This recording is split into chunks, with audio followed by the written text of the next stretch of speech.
Thank you.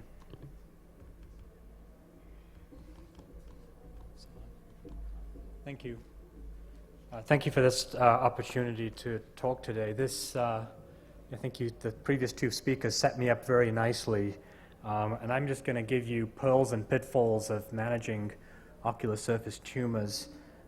You've heard much of this already, but I really want to just share kind of case-based pearls for you. Okay, so I'm going to just concentrate on these three entities. You've already heard about these. Starting with lymphoma, and we already just heard about the colors of these tumors. This is the classic salmon patch. And what I want you to understand about lymphoma is that this is really a medical treatment. Okay, this is not a surgical treatment. If you're going to do surgery, it's to do an incisional biopsy. To make a diagnosis, you need to have a laboratory that can process tissue for flow cytometry. Here's another one. You've got to look very carefully. This could be like the red eye that Dr. Farouz just showed, but you have to lift the eyelid and see that there's a very subtle change here at the limbus in a salmon color, and when you biopsy that, it's lymphoma. And these can respond very well to radiation therapy. You don't need to excise the whole thing. Here's another one, again a classic salmon patch, large feeder vessels. And this patient actually had a Waldenstrom lymphoproliferative disorder, so it's a systemic disease, and you don't always have to biopsy these if the diagnosis can be made from elsewhere, but this patient, again, doesn't need an extensive surgery. They need systemic chemotherapy. And then always beware that are these the tip of the iceberg. We just saw the muscle involved in lymphoma, but look at this patient. It's very subtle. There's swelling here in the upper eyelid, and you have to lift the eyelid. You've got to remember to lift the eyelid. Here's a salmon patch anterior to the lacrimal gland, and this extends further into the orbit, into the lacrimal gland. So sometimes what you're seeing is just the tip. And again, it's not a surgical excision here. It's going to be a medical treatment, and the patient with radiation therapy can do very well. OSSN typically is of a limbal origin. It's atypical. It has an abnormal vascular pattern, keratin, as we heard. And it's usually, but not always, non-invasive. This patient has, again, a classic lesion that responds very well to topical chemotherapy. This patient received mitomycin drops. But not all patients want to have topical chemotherapy. Some of them want to get rid of this quickly. Some of them want it to be biopsied and have a definitive diagnosis. Surgical excision is appropriate, but please, please, please do not do this trivially in a minor room. Take your time and do it in an operating room. Get a proper margin, and you must treat the margin with cryotherapy. I think that is essential. Here's a patient with a ptosis, upper eyelid ptosis. When you lift the lid, you'll see there's a OSSN lesion at the superior limbus. This patient underwent surgical excision and cryotherapy and did very well. Here's a larger OSSN. This one involves the cornea over here. The involvement on the cornea is superficial, it's not invasive. And this patient we debulked with mitomycin first. It's too large to excise the whole thing. So we debulked the patient with the mitomycin, and then it stopped responding, that we completed the excision with surgery. But look carefully. What do you see, or what don't you see? If you ever treat with mitomycin, you must plug the puncta, and this patient's punctal plugs fell out during the treatment, and he ended up requiring a Jones tube placement for canalicular stenosis. Here's a patient with a leukoplakic variety of OSSN involving the cornea. This patient's only 17 years old. Look carefully at the skin and you'll see these areas of pigmentation. This patient has xeroderma pigmentosum. So in young patients, think differently and also think of HIV. In the fornicele region, these can be difficult to manage, probably more likely to recur, and possibly a higher invasion risk. This patient responded partially to mitomycin. Notice the punctal plug in place here, but then required actually 2 surgical excisions to treat this. This did become invasive. Here's a patient again with a palpebral lesion. This has been biopsied already, and the surgeon elsewhere did an incisional biopsy and no adjuvant therapy, no cryotherapy.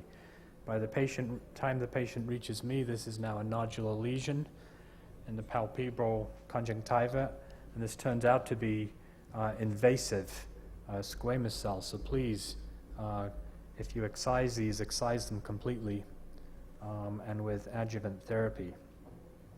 This is another one arising at the limbus. That was again an incisional biopsy without any adjuvant treatment, and the patient came in with this lesion, which may not look like much, but this was also invasive squamous cell carcinoma. And sometimes these can arise within pterygia, and so the adherence here to the cornea is actually an underlying pterygium with elastotic changes. And you probably see more of these than we do in the United States. This is a pigmented OSSN. Okay, so the pigmented lesions, I think, are very important, especially where I'm at, serving patients who are mainly white. Complexion-associated melanosis, you heard about this. This is common here. It's bilateral. It's typically limbal, flat, homogeneous, and we don't tend to worry about it. Nevus, the classic giveaway of pseudocysts. If you have cysts, your risk of this being a nasty lesion is very, very low. But malignant transformation is possible. This is what we want to not have, and that's malignant melanoma. The problem with melanoma is it's not always obvious, like this case. And my mantra is detection is important, margins are important, surveillance are important, because this is a disease that'll kill. When you see a pigmented lesion on the ocular surface, you really don't know what it is. Okay, and there are times that you simply just have to biopsy to know the diagnosis. This patient here has a limbal lesion. It extends in towards the inferior bulbar conjunctiva. This turned out to be a primary acquired melanosis with atypia. Here's another lesion, perilimbal, bit more pigmentation, same eye in the superior region here. Both of those areas were malignant melanoma. You cannot tell by looking at it. And these are 2 different eyes. They actually have the same diagnosis. And this is primary acquired melanosis without atypia. So here, it can look extensive, but until you biopsy it, you don't know. When you biopsy, I really think the margins are critical again, and cryotherapy must be done. Here's another lesion, again perilimbal, variable pigmentation. This turned out to be primary acquired melanosis with atypia. This may not look like much, but there's a large vessel in here. When you look carefully, there's scarring. This patient's had a previous excision, and there's just very fine speckled pigmentation here. And this patient actually had a previous melanoma and had primary acquired melanosis again with atypia. So surveillance is important. These patients need follow-up because there's a high risk of recurrence. And remember, melanoma kills. This patient has an elevated pigmented lesion, which is malignant melanoma. This one doesn't look like they have much, but when you look very carefully, there's fine pigmentation over here. Lift the eyelid, there's more pigmentation. Look in the fornix. This is a bad sign, okay? When there's pigment down in the forniceal region, this is melanoma until proven otherwise. These patients can do well, and with excision, wide margin, cryotherapy across the fornix there, the pigment is gone. Notice that the patients develop symblepharon formation. Another one with extensive pigmentation, it's diffuse, it's variable, it's involving the corneal surface here.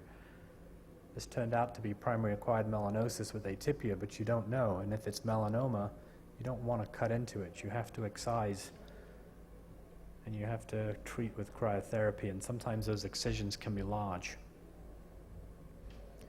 And this patient has had melanoma that's been resected multiple times and now has developed symblepharon, as well as recurrent disease anterior to it. And correcting the symblepharon, you must consider carefully so that you don't see tumor posteriorly into the orbit. And this may not look like it's pigmented, but it's melanoma. It's just amelanotic, so sometimes you can get fooled. And sometimes you've got to look very, very carefully. The pigmentation can be very subtle. A careful examination during the detection phase or the surveillance phase is absolutely important. Look into the region of the medial canthus and the plica. Sometimes this is buried in the fold. This is the same eye though. Did you see the pigment here at the margin? The conjunctival surface comes right up to the gray line. So melanoma can be found, the conjunctival melanoma can be found at the lid margin. And you must look deep into the fornices. The inferior fornix here has pigmentation, and the superior fornix up here, pigmentation. Both of these are melanoma. And beware of the patient with the droopy eyelid and bloody tears. Because when you flip the eyelid, you might find something that you don't want to see. So always look at the entire ocular surface. Sometimes pigment isn't so bad. These are pigmented granules, pigmented concretions, and a patient taking minocycline. So medical history is also important. This patient's lucky that way. So that's just some pearls and pitfalls when managing these tumors that can be malignant. Remember, lymphoma really is a medical treatment. OSSN, you can use topical chemotherapy, surgery, cryotherapy is critical. And pigmented lesions can kill. So take them seriously and examine the entire ocular surface. Margins, cryotherapy, surveillance, map biopsies are critical. Thank you so much for your time and this opportunity.